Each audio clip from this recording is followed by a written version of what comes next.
Welcome to the Robin Graham Show, the podcast for purpose-driven women who want to achieve sustainable success without having to be on social media. Hey, beautiful friends, welcome back to another episode of the Robin Graham Show. Today, we have a very interesting guest, Heather Wilson, and she's going to tell us a little bit about her story from being a foster parent of five children who had some serious trauma that she had to help them navigate to going in to start an LLC and a nonprofit, and what she's doing now to help other people raise funds to be able to follow their dream, get the health care they need. Maybe it's a college tuition that they need. I don't know, but she has a plethora of experience in this area. And if you're familiar at all with GoFundMe, we're going to take that over to a Christian platform called GiveSendGo. I think you're going to love this conversation, and you may know someone who could use the platform for themselves as well. So stay tuned and enjoy the show. Heather Wilson, welcome to the Robin Graham Show. Hey, Robin, it's so great to be here. I'm happy to have you. This has been a long time coming. I think it was Rob Wentz, who I'll link his show, his interview on my show in the show notes for the listeners, so you can get to know Rob a little bit. But Rob had reached out to me to be on his show, and I was listening to his show before I went on, and I listened to Heather's interview with Rob. And so Rob did an introduction, and I am so happy that I get to share you with the listeners because I think what you're doing is so incredibly powerful. Well, thank you. Yeah, it's amazing when I look at my life and just see God's faithfulness and how He actually does have plans for us, and He wants us to step out and say yes. And when we do, we actually should be living an adventure. So if you're a Christian and you're following Jesus, your life should look like an adventure. And I can tell you that mine sure does. So tell us how you got to this point to start Give, Send, Go. Sure. So I would love to say that I went to school and became some tech guru and knew everything about the internet and fundraising. But that's not how this happened. I grew up in a large family. I am one of 12 siblings. So I have six brothers and five sisters. So up in New Hampshire, we grew up and had mom and dad who loved Jesus, and they modeled what trusting God and following God looked like, which gave me and my siblings a great foundation for life. I find myself, in my 20s getting married and having babies, and life is good. And I'm a stay-at-home mom. I get to do what I want. Now, I started a photography business because I was always an entrepreneurial. My husband was a worship pastor. The extra money helped. And so like I started a little photography business and things like that. But I got to stay home with my kids, which was a blessing to me at the time. Um, and then I find myself almost 40. My youngest baby's 4 years old. I mean, my youngest baby's 10 years old. And I have four kids. And I find out that I'm pregnant. And I was like, oh my goodness, I can't. I cried and cried. I was like, I can't start over. Like diaper bags. Like I have a 10-year-old. Like I see the end of the tunnel, right? And Mhm. but sure enough, I was pregnant and I knew in my mind that once she was here or he was here, I didn't know at the time that, I wouldn't be able to imagine life without this child, but it was not in my plans of what I was going to do. And sure enough, Kenzie, a little girl, showed up and changed our lives. We had this big gap of 10 years. And now we're going to be raising kids, but I say for the rest of my life. And that's what it felt like. And she's now 10, but so this was about 10 years ago. We had this big gap. We had about a 10, 11-year gap here. And so we said, you know what? We've always talked about doing foster care, adoption. What if we were to adopt a child that like filled the gap? And so we were like, yeah, you know what? This seems to make sense. We have just this one baby that's going to grow up almost like an only child. So we went through the home study process. It took almost a year. We actually, you start something, you're gung ho, you're so excited. This is like new. We're doing the home study and the classes, and we're like, who's going to be the first kid? Like, what's this going to look like? And then nothing. Like it felt like There was nothing. And so we're like, maybe this wasn't what God wanted us to do, right? And so we kind of moved on from there. And I go away for Christmas that year with my mom and mother-in-law. We were doing like little gifts as adventures. And on this cruise, I get a phone call that says, "Congratulations, you've been approved to be a foster parent. And we have 5 siblings we need to emergency remove from their house. Can you take them?" So I call my husband and I said, "Listen, I'll be home in 2 days. Let me know what you decide." And I could see it going either way, him going, "Wait till my wife gets home," or I could also see him saying yes. And sure enough, I drive into my driveway 2 days later, and these 5 kids, ages 10, 9, 8, 6, and 5, come running out of my house. And they go, "Are you that dude's girlfriend?" Because they'd been home with my husband for 2 days. And I said, "Well, I'm his wife." And it started an adventure of saying yes. It seems, a lot of times when we say yes to things, it seems exciting at the beginning. And then when you get into the hard, because it became hard really quickly. Now I have 9 kids at my house. 5 of them that came from like the mom and the mom's girlfriend are in jail for like locking them in closets and tasing them and like horrible abuse. And so my life goes from, oh, I have this kind of life getting easier with but a new baby, to having 9 kids, trauma, all of that. And we jumped into it, and there were many days that I said, "God, I don't want to do this anymore. This is too hard. Can I just go back? Can I like rewind?" And he said no. He said, "I want to teach you stuff. This isn't for the kids. Yes, you're helping these kids, but there's stuff for you that I want to teach you because I have some cool things for you. And in order for you to be able to do these things, I'm going to put you through some hard sacrifice, where it's not just showing service is not just showing up on Sunday morning to church and serving in the children's ministry or the greeters for an hour. It's actually like a daily sacrifice. Like everything you do is sacrificing what you want to do for someone else." And I can tell you there are very many ugly moments in that sacrificial time where I bucked against it. During this same time, a couple siblings of mine said, "Hey, we were talking around the dining room table and we were talking about how GoFundMe was like becoming this platform, and everybody was starting to see these like campaigns people would do to fundraise, and we thought, what a cool idea. This is what the church should be doing."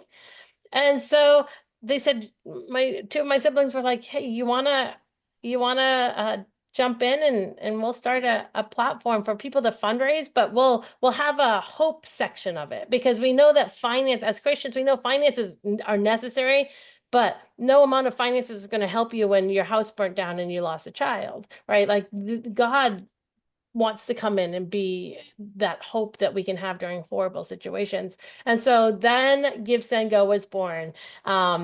And started me on this other adventure. So I gave you a whole bunch, but that is kind of the start of it. I was going through this foster care journey, and then it weaved into this adventure that I didn't know that we're 10 years later this year, on GiveSendGo, that we would be the second largest philanthropic crowdfunding platform in over 80 countries in the world. And here I am, a stay-at-home mom who just said yes. So if you're listening and you're going, "Well, my life's not an adventure," well, ask God, because he has an adventure for you. You just need to say yes.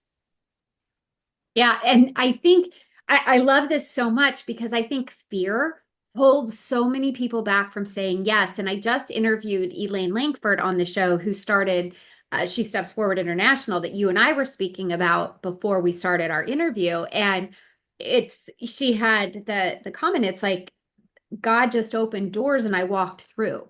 So it's that same philosophy of, if you say yes, but I think so many times we're afraid to say yes, we're afraid to walk through that door. But what we know, and what God has clearly demonstrated in your life, is that if he's calling you to this, if he wants you to do this, he's going to give you everything you need. He's going to equip you with the tools, the resources, the right people around you. Absolutely. And that's what we saw. And again, not to say that it's going to be easy. There are things, but you can live your whole life in fear. I was talking to my daughter the other day, who now is 10, and I was talking to her and I said, she was afraid of going to the doctor because she might get a shot, was what her mind was going. And I said, "Well, I don't know even what's going. I have to look at what it even would be and all of that, you know, and what you're turning 10, I don't know what this appointment's going to look like. I said, but you could be afraid for the next 3 days about something that might never even happen. And this is what we often do. We come and we fear something that might not ever happen because we make it something in our head. And God says, "Hey, cast your cares upon me." He says, "Do not be anxious for anything." Like, don't be anxious. Now, that doesn't mean you're not going to have emotions of fear at times. That God gave us emotions, but he says, "Don't be anxious for nothing." And he didn't just say, "Don't be." I love this because he didn't just say, "Don't be anxious for nothing." Like, just stop being anxious. Force yourself to be not anxious, because then we can't do it. We don't know how to do that, right? Like, you can't force yourself not to be anxious, but he tells you what to do instead. And he said, but instead, present your requests to God. And so he says, listen, if you feel anxious, present your requests to God. This is, Mhm. and then he tells us what will happen if we do that. And so he goes, you don't just have to try to force yourself not to be anxious. You need to present your request to God. And then this peace that will come over you that you won't even be able to understand will guard your heart and your mind. Because our heart is, for me, is like, oh, my broken heart, I'm sad, I'm scared. My mind overthinks things. It's going to guard our heart and our mind in Christ Jesus. And I go, that fear of stepping out is often us being anxious when we shouldn't be. Mm-hmm, mm-hmm. 100%. And we've got episodes that I'll link that I've done on anxiety and different things. So I will link those in the show notes as well. And listeners, this is the Bible verses that Heather's referring to are, I think all of the ones that she's referencing, definitely the ones about anxiety are on the list of Bible verses in the 37 Bible verses every entrepreneur should be familiar with and hold on to. So those are, I'll put the link to that in the show notes as well. So, okay, Heather, tell us how GiveSendGo works. And I would love to know how, because it's immensely successful. You said it's number two in all of the fundraising platforms. So what have you done to market it? And then, so I want to have you answer that question. Like, how has it gotten so big in 10 years' time? And then I would also like to know, like, where you got the resources, like your knowledge and everything. Like, where, who did God plant in your life, or what resources did he plant in your life to get this thing kicked off? And then who it's actually for, like who's using it? So those are three questions if you could go through them. Sure. So GiveSendGo is a crowdfunding platform. So you come, just so you understand what it does. You come on to GiveSendGo because you have a need, a financial need. You go in and you start a campaign and you say, I need to raise $5,000 for a car accident that my friend got in, and then you start sharing it with friends and family. And donations come in, and then you request a payout, and you get the money right to your bank. And so it's a very easy process. We've made it very simple.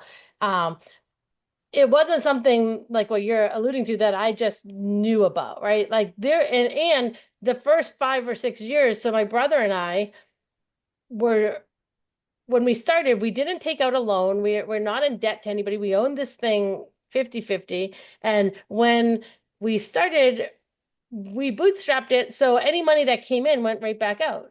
There wasn't a lot of money coming in, but we would just continue putting it back into marketing to make it successful. And that first 5 or 6 years, we didn't pay ourselves. We just, there wasn't money to pay ourselves, because when someone gives a donation and they're donating $1 to you, the volume you need to have in order to make enough to pay yourself is a lot of volume, because you're not getting big donations. You're getting $1, $5, maybe 10. And so you need a lot of people giving in order to, and then giving an additional donation to yourself. And so we would look at each other and go, how long are we going to do this? Our spouses, more even than me and my brother looking at us, our spouses would look at us and say, how long are you going to like continue doing this? You know, the first year it's excitement, second year, third year, and all of a sudden it's like, okay, this is dragging on. You're not making money. Now we were growing and we were having good growth for what it should, but not enough to make it sustainable.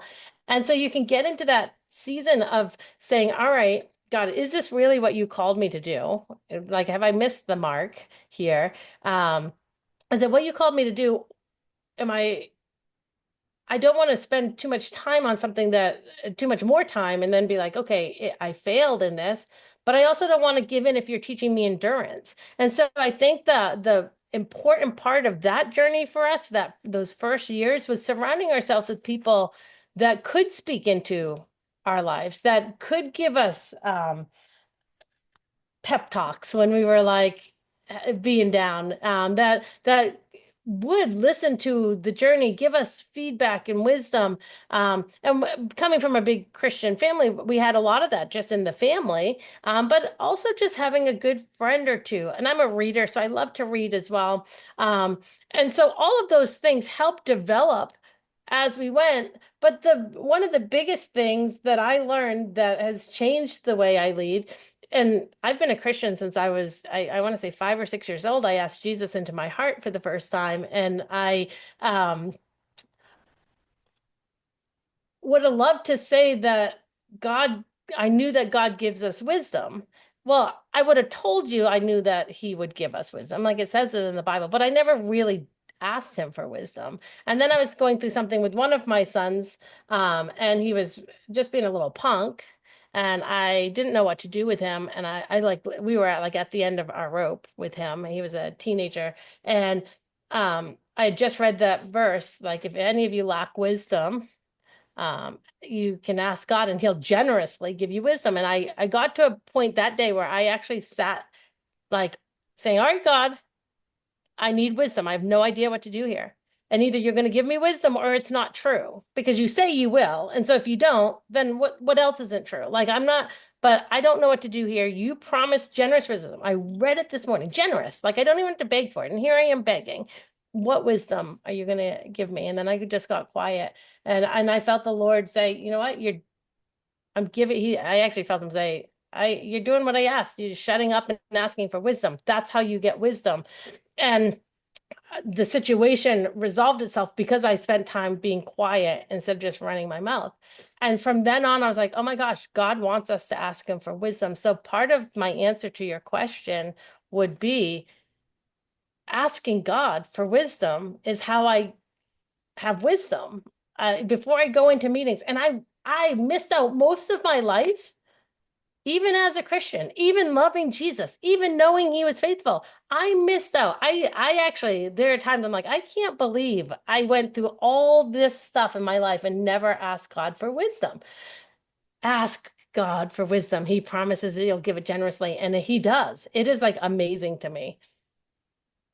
So I don't know if I answered all three of your questions or Well, I think all of so them. Like, because we talked about marketing it and we talked and yeah. so I think what you're saying is that you always had his wisdom to guide you throughout all of the processes and the building and the reaching out to whoever you needed to reach out to. And really the marketing piece of it has been word of mouth, it seems like. Yeah, so marketing too. So again, we didn't have much money, so we had to pick a target because really anybody can use GiveSendGo in the world. And so we're like, when you have $50 for marketing, how do you market to everybody in the world? So we had to like figure out who could we market to, right? And so we started with like, okay, let's go narrow. You always start narrow so that your money can actually hit a target, right? So our target, let's say churches, well, let's say missions trips. And so we went all the way down to missions trips.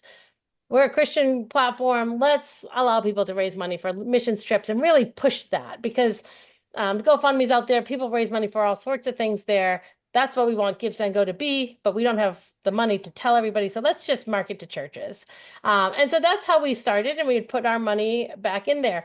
Now, what ends up happening that kind of exploded us in culture and just being aware as a Christian business owner in culture, there will be times where you have to stand up and speak truth when it might not be popular in culture. And we see that has happened over the years. We see different businesses that step up and say, I'm going to or not going to do this, or this is, what I believe. And they usually get dragged through the mud.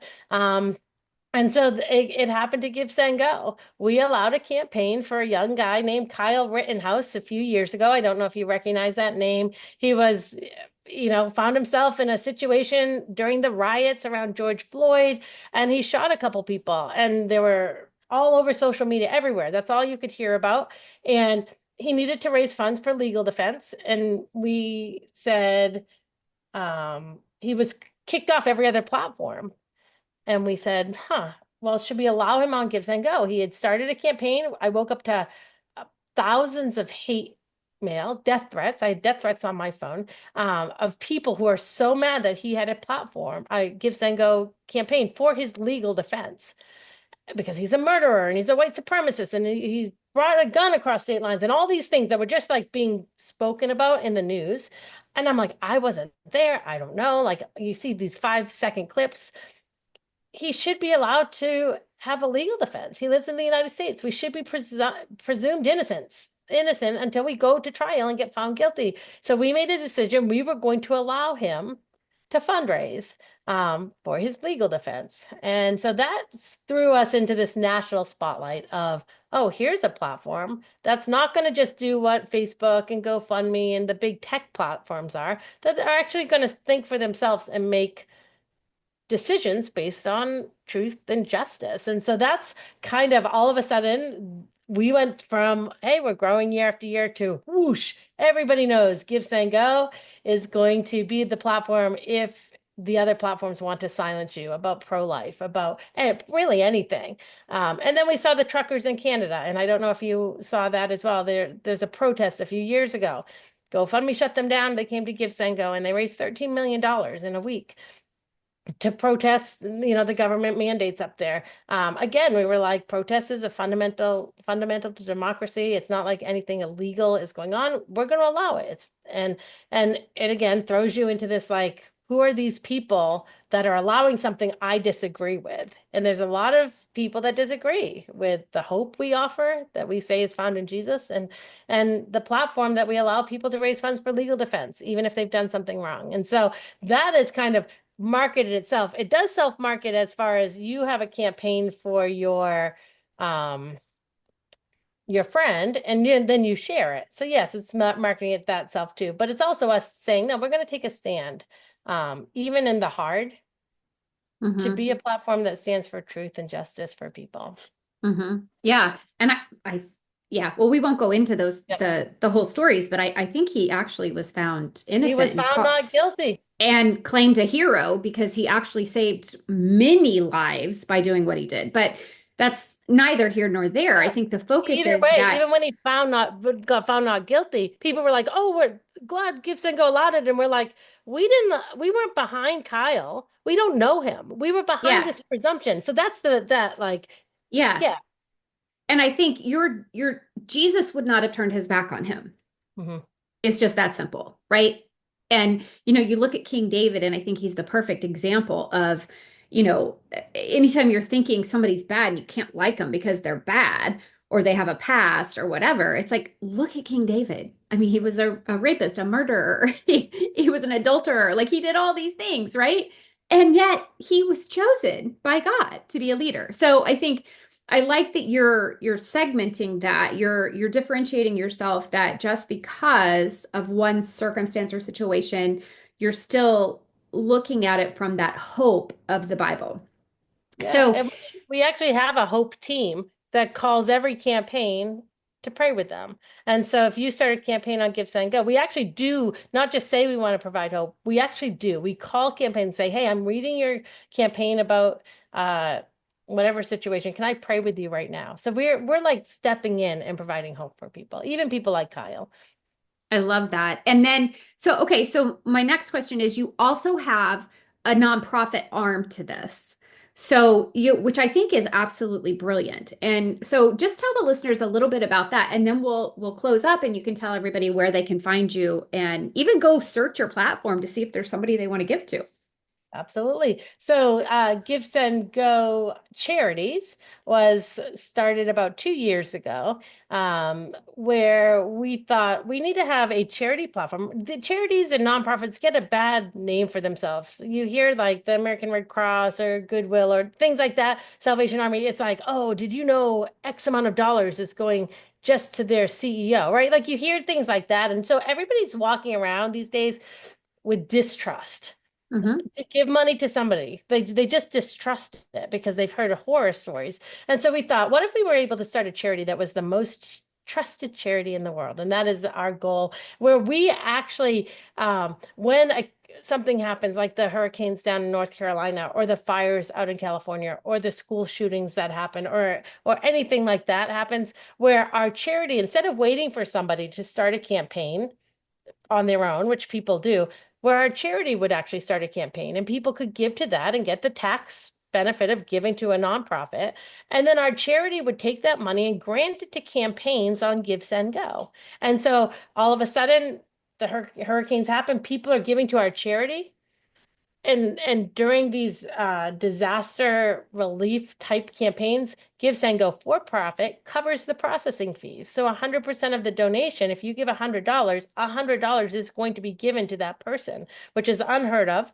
But we said, no, when a disaster happens, that's what we want to do. And so you give $100 to our charity, and they go and they find campaigns that have started on GiveSendGo, because a lot of people come and say, my house blew away, like I need help. And we grant them money from our charity. So you get to get a tax write-off for giving, and it's going to an actual person on the ground. And then we also just find churches and other organizations in the areas that we trust, that we say, we're going to partner with you. We fundraise this money and we're going to give it to you. And so it's really changed a lot in our fundraising for these natural disasters, that people are starting to go, no, when something happens, go and give it to GiveSendGo. We know the money's going to go where it needs to go. And then we, on the for-profit side, one of the common complaints is, I don't have anybody to give to me. Like, I'm a single only child. I don't go to church anywhere. I don't have anybody. Like, it doesn't work. I put a campaign out saying I needed $1,000 for my electric bill and no one gave. And we go, unfortunately, there's not a pot of strangers that will come and give you money. When's the last time you just went and gave money to a stranger, right? Like, we all have enough things that we could give money to in our lives that we're connected to. And so we started thinking, thought, what could set us apart? What if we were to have an army of givers, like an army of strangers that say, no, I want to reflect the generosity of what the Lord has given me. And it's minimum of $5 a month. You set up for a recurring payment of $5 a month, and it gets pooled in with everybody else's $5, $10 a month, whatever you decide. When you get 100,000 people all giving $5 a month, you get $500,000, and that money goes into campaigns on GiveSendGo for the person who says, I don't have an army. I don't have a crowd. We call it the crowd for the crowdless, because that's exactly what it does. It says, and it's such a low cost for me as the individual wanting to give, but yet I get to be a part of such a bigger picture. And so the Giver Army is an amazing thing that is part of our nonprofit now, that if you were to join the Giver Army, and you can go to givearmy.com to join the Giver Army. And then we give some perks. We give a Right Now Media subscription. We have a gala every year, a Giver Gala up in Boston, that we throw a big free party for our givers. And we say, come on out, for our Giver Army, come on out, and we're going to have music and dancing and entertainment and all fun stuff. And so, because we want to give back also to our givers, the people sacrificing. So the giver, you can go to givesendgo.org to look at the charity. And GiveSend, and I'm going to say it slower because I say it so fast, and I know with my phone it never knows what I'm saying. It's 3 words: GiveSendGo.com or GiveSendGo.org. And yeah, it's been an amazing journey to see what God is doing. And not just because we're watching people have the freedom to fundraise for those stories I told you, or that people are able to fundraise for their needs for whatever. It's been an amazing story because we really, like I said, want to share hope. And the larger we become, the more hope we actually get to share. We call thousands of people every day saying, hey, I read your campaign and can I pray for you? Imagine what happens if we become the size of GoFundMe. How much prayer will be going out into the world, lifting people up. It will change culture. Because when people are talking to God that much, it couldn't help but change culture. So it's such a cool thing. And for all of us who have businesses, our mission statement at GiveSendGo is to share the hope of Jesus through crowdfunding. And I really say, no matter what your business is, your mission should be to share the hope of Jesus through plumbing, to share the hope of Jesus through teaching. Um, we don't have to live segregated from our work life and our relationship with God. We don't, whether the world likes it or not. You do not have to try to put this in a box over here and your work in a box over here. That's not what God's called us to do. He's called us to shine. Um, and that's what we're trying to do here at GiveSendGo. I love it. And you already gave your website information. So, and that the donor army, that's on the same website, right? They can access that there too. And Yes. yeah, Yep. okay. That is awesome. I am so glad you were here, Heather. I feel so inspired and feel so much hope just sitting here having this conversation with you. So thank you for sharing that story with us.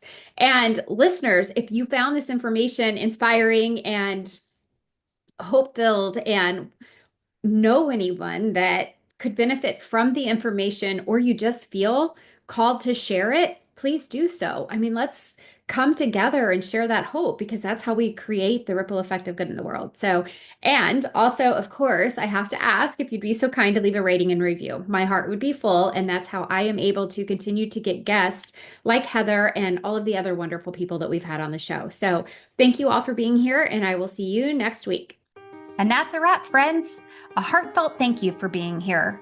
I know there are many other ways that you could spend your time, so I truly appreciate you joining me. And be sure and visit the website, therobingraham.com/resources for a plethora of resources to help you grow your business for long-term success.